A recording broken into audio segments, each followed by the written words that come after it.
Dr. Sheila Murray Bethel. 3 questions. Am I a value-added person? Was this a value-added transaction? Are we a value-added organization? New, different, better, fast, and more. It's the only way you can do it to increase that added value, that customer service. Now, when we want to focus on our priorities, we want to produce excellent results. So we have to figure out what it is we're doing, how well we do it, what needs improvement, how can we get better, what processes can we use, what procedures, what attitudes, what aptitudes, what philosophies. We're forgetting that one of the nicest things that Jules can say to me is, thanks, Sheila, or something. You're welcome. And you know, it doesn't have to be a big deal. It just can be a hand on the shoulder. Hey, Reggie, I'm really proud you're with us in this store. You made that customer feel really good. Even if you didn't sell the bed right at that time. Hey, they may be back. But from what you did, we're going to get referrals because you were really good today. It is called the ability to build partnerships, networks, and alliances. That is the thing that will make you individually and collectively successful in this 21st century. One of America's finest business speakers. One of America's sharpest business minds. Dr. Sheila Murray Bethel. Business savvy, people smart. With a PhD in communications, she has authored 4 books, including the national bestseller, Making a Difference, 12 Qualities That Make You a Leader. Inducted into the Speakers Hall of Fame and named one of the 21 top speakers for the 21st century by Successful Meetings magazine, Dr. Bethel is an expert on leadership, customer focus, and communication skills.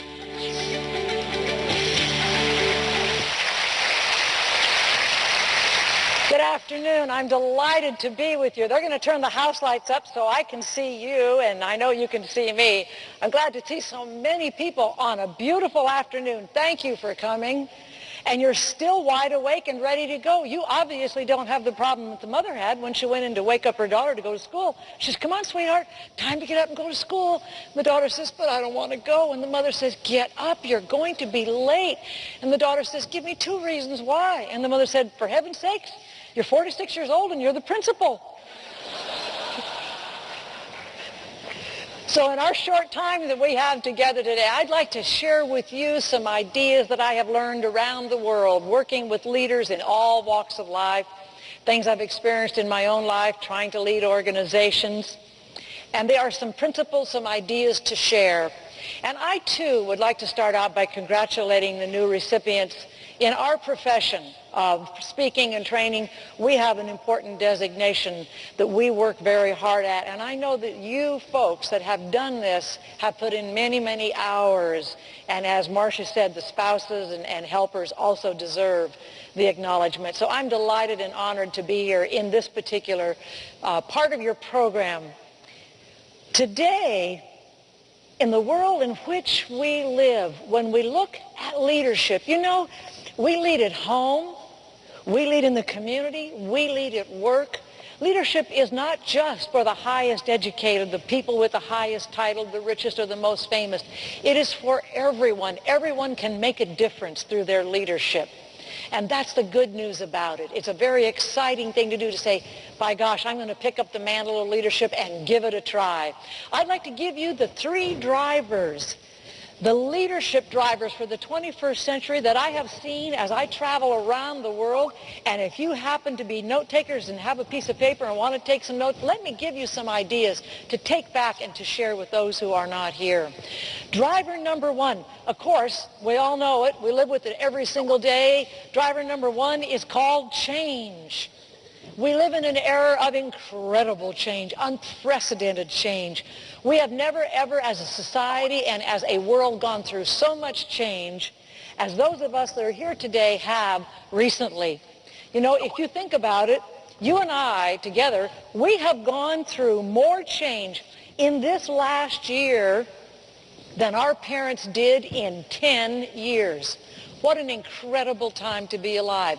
How many know and feel that you've gone through business change in the last year? Raise your hand.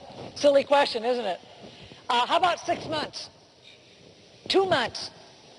2 weeks? 20 minutes? Have you called? Is the office still there? Change, we live with it every day. We know there's change in business, but there's also been change in our personal lives. You know, we had a national census here in the United States recently, and I saw a little clipping in the newspaper that talked about it. It said in the most recent national census, it counted 1 million more women than men who are separated from their spouses. And it went on to say, well, that's either a mistake or there are about 1 million men who haven't yet noticed that their wives have left. I don't want to touch that. I don't know what that means about the men or the women. I just know that we have gone through so much change. I do want to give you a good piece of news about change, though, because I know it might be appropriate for a good news statement. You know what? The world is changing so fast, ladies and gentlemen, you can't even stay wrong for too long anymore. Just hang in. You'll probably be right next month. It is changing that fast. Driver number one, it is pushing us, it is pulling us. Change every time we turn around. No wonder we sometimes feel a little overwhelmed by it. It's okay. We're all in the same boat. Change is a hard thing to handle, but it is the number one driver, and the leader leading at home, in the community, at work, has to understand how hard it is for people to change. Be a little patient, a little kind, cut people a little slack. And as the teenagers say, chill out. Relax a little more. Driver number two, Marcia mentioned it, and I want to share it with you. You already know it. It is called the ability to build partnerships, networks, and alliances. That is the thing that will make you individually and collectively successful in this 21st century. Why? Because there's not enough time anymore to learn everything we have to know on our own. We have to be able to call somebody across the office, across town, across the city, across the state, across the country, around the world, and say, hey, I've got this issue. Can you give me a hand? Can you help? We want to network, and we want to build those powerful alliances. Third driver, change is first. Networking, partnership, and alliances is two. And three is understanding the difference between customer service and customer focus. And I'm going to talk more about that as I go on. But those are the three drivers, and that's what a leader has to be aware of. Watch the trends. Watch what happens. Keep your antenna out. Keep your ears open. Keep a pad and pencil near you at all times so you can stay on top of it and capture those ideas that help you be a more effective leader. And when it comes to leadership, the number one word, Marcia also mentioned that. I was so glad she said it, because the main word to start with today is the word called commitment. Commitment's the key. It helps us in the tough times. It makes it easier in the good times. Commitment is the glue that holds it all together. It's the fire in the belly. To be a leader who makes a difference, commitment is what it takes. You know the old story about the chicken and the pig walking down the country road early in the morning, time to have something to eat. And they pass an old-fashioned eatery, and the sign says breakfast, bacon and eggs, $1.79. And the chicken gets all puffed up and says, well, would you look at that? What would breakfast be without my contribution? The pig said, it's okay for you, it's a contribution. For me, it's total commitment. That's a good one to bring into the 21st century, because I do believe that in this age, our commitment makes the difference. So let me give you the 4 F's that I think will make excellent leaders, that help you in your personal life, in your business life, and in the community leadership that you're involved with. The 4 F's of excellent leadership in the 21st century. First, number 1 is flexible. That's change. Being able to turn on a dime, go in a new direction, tomorrow. That ability of a leader to be able to throw it away and start again if it's wrong.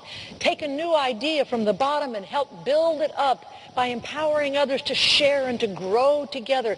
That flexibility of not getting stuck in how it used to be done, how we used to do it, how we've always done it. That doesn't work anymore. We have to be flexible. In my 50-plus years on this planet, I've gone through a lot of change in my life. I've gone from poverty and lack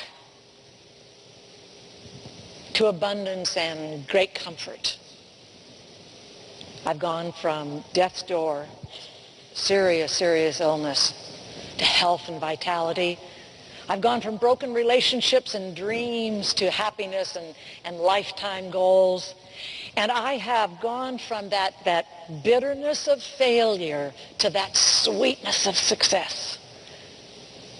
And I have learned from others, and I have found out through my own gifts that God's given me in these times of challenge is one thing, under change, under flexibility is this. Ladies and gentlemen, we must always expect to succeed. Expecting to succeed. Say, yes, come on, team, get together, we'll do it. Come on, husband, wife, child, mother, father, friend, come on, let's pull together. We'll make it work. This is a tough time, but we'll do it together. And in the good times saying, yes, let's keep it going, expecting to succeed. I don't know about you, but children in our area where we live in the San Francisco Bay Area, they still sell lemonade and cookies in the summertime out in the front of their house. And I love to watch these little entrepreneurs. I always buy. I want to encourage them. And this summer, I went out in front and I saw my little neighbor kids. They were selling cookies and lemonade. And I don't know about you, but inflation has hit. Cookies are now 50 cents, and a little thing of lemonade is $1. But I bought anyway. Well, here, example about expecting to succeed. A little girl goes out in front of her house, and those of you who may have been in sales and are in sales and have heard this, but it's a good idea. It's a good kernel of truth. Little girl goes out in front of her house. She's got a sign on the front of a table, and there she stands, cheeks a scrub, bows in her hair, cute little dress, and she's standing there. And on that sign it says, "Dog for sale, $1,000. The trouble is, sitting on top of the table is the ugliest dog you have ever seen. There she stands with great expectation, though, and the man who lives next door backs out of his driveway, and he sees that sweet little girl standing there with great expectation, and he doesn't want her to be hurt by the world of sales called rejection. So he goes over and he said, "Sweetheart," he said, "honey, do you think maybe you could lower the price a little bit? Because that's a lot of money." Or, "Sweetheart, could you get another dog? Because, honey, that's a really ugly dog." She looks at him and she says, "Somebody will buy." He said, okay. He's not going to argue with an 8-year-old. He goes off to work, comes home that night, and across the front of that sign in big red letters is the word yes. He goes up to the door. He knocks at the door. She comes out. He said, "Sweetheart, you sold that dog?" She said, "I did." He said, "You got $1,000? She said, "I got more than $1,000. I got $1.59 in cash and 2 $500 cats."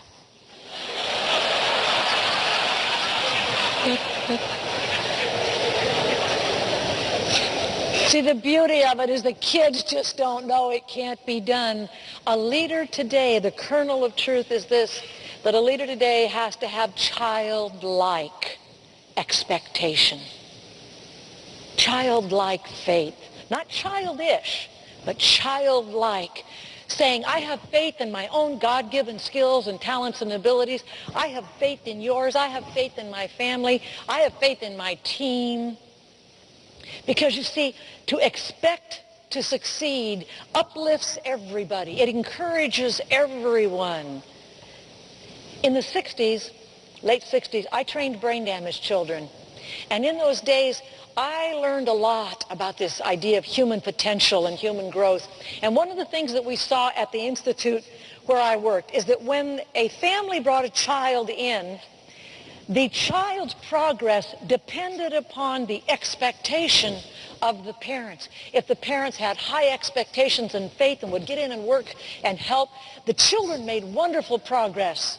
But those that came in that didn't have supportive parents or family or friends and had low expectations, the children didn't exceed their own expectations either.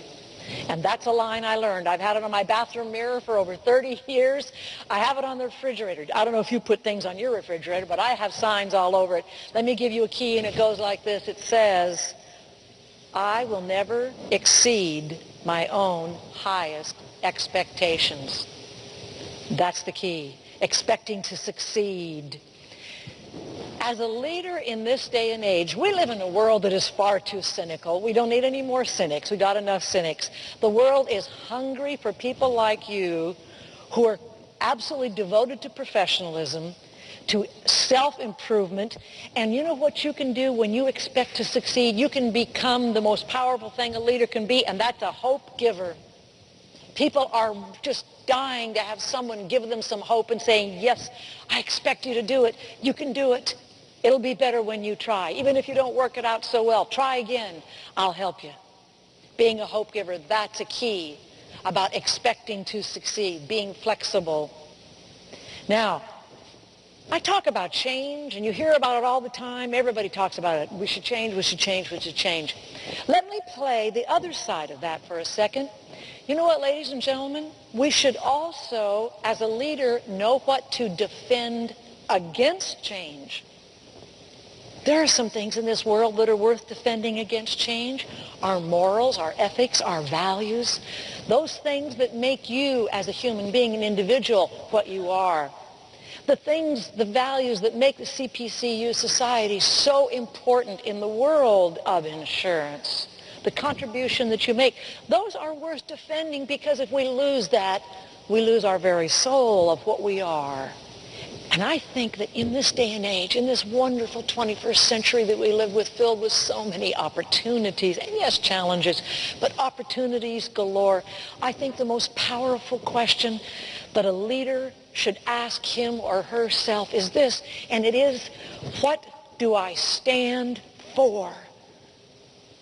When you know what you stand for, you talk about fire in the belly. It affects everything you do. It affects how you walk, how you talk, how you dress, who you associate with, who you work with. It can change lives when you know what you stand for. It is the fire in the belly. It is very exciting. And so I challenge you to say to yourself, what do I stand for? You probably already know, but it's a wonderful question to keep asking, because it brings out the biggest us inside of us. It also takes something away from us. When we know what we stand for, it takes away the luxury of irresponsibility, because when we know what we stand for, we can't just stand around anymore, not do something about it. And it's a wonderful thing to do, to make a difference in this world by saying, what do I stand for? Change, change, change. But let me give you the clarion call for change into the 22nd century. And it is going to be this. It is change before you're forced to. It's going to change. And we might as well make the changes ourselves before somebody else makes the changes for us. What's the second F? First was flexible. The second is focused, being absolutely laser beam focused on what? Well, first of all, is to have a mission that matters. I write about it in the book. It means, what are you excited about? What do you get up early about? What do you stay up late about? A mission that matters. I loved seeing the film clip of President John F. Kennedy. A mission that matters is something that he did, and a mission is something that empowers other people, imbues in them the wish to be bigger and grow better and contribute. And John F. Kennedy stood before the joint houses of Congress in 1960, and he said to the world, by the end of the decade, we will put a man on the moon. And everybody around the world said, yes, we're going to do that. Yes, they can do that. And for the next 15 years, 1 out of every 4 jobs was attached to the space program. And there's a legend about one of the early executives in that space program went down to what was then still called Cape Canaveral, and went down into that little block where they were building the little computers that are so